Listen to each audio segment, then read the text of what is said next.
வாழ்க்கையில முதல்ல ஸ்விம்மிங் கத்துக்கலான்னு வந்த எனக்கு வந்த சோதனை தான் இது. இனிமேலாவது இந்த மாதிரி சோதனை வராம காப்பாத்து பாசாம என்ன சாமிக்கு ஒரு தேங்காய் உடைக்கலாம்னா அந்த தேங்காவிலையும் ஒரு சோதனை.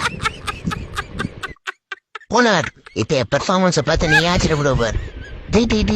அந்த வண்டியில நீ இடிக்கவே இல்லடா, நடிக்காதடா, கண்டுபிடிச்சிடுவாங்கடா, கும்முனட்டா, இருடா, மாட்டிப்படா.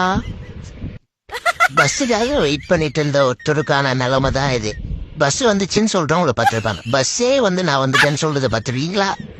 பாவம் அந்த மனுஷன். நல்ல வேலை.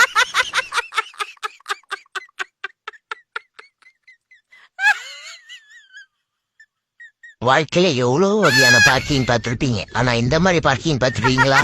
இப்ப பாருங்க, உடா போனோம்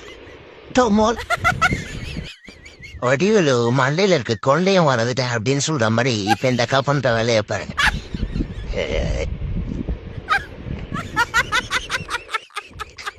விண்டோ ஷாப்பிங் கேள்விப்பட்டிருப்பீங்க, ஆனா பைக்லயே போய் ஷாப்பிங் பண்ணது பார்த்துருக்கீங்களா? இந்த தோரம் பருப்பு எங்க இருக்கு, 3வது ரோவா இருக்குமோ? ஐயர்லயே நான் ரவுடி ஐயராக்கும் அப்படின்ற மாதிரி இந்த கப்பன்ற வேலையை பாருங்க.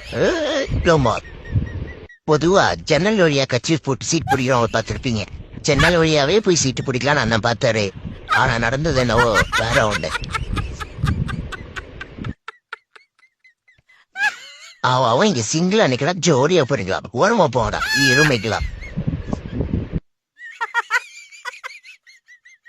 டேய் ஜப்பான் முந்திங்களா, என் தட்டை வச்சுன்னா விளாடுறீங்க, என் தட்டை என்னடா பண்ணீங்க, பழுது பத்தி ஆடா பாவீங்களா, தட்டி கீழே பட்டாசு வச்சு தட்டிய நாஸ்தி பண்றீங்களா, கோவப்பட்டா உங்களை இப்ப நான் என்ன பண்றேன்னு மட்டும் பாருடா. டேய் ஜப்பான் மூஞ்சி இருடா, ஏன் தட்டையா வச்சிங்க? இந்த இப்போ பாரு, தட்டு டமால், 2வது தட்டு டமால், 3வது தட்டு டமால். எப்படி பழிவாங்க பத்தியா? இனிமே என் தட்டுல கை வச்சு சாவிச்சிடண்டா லவுடு.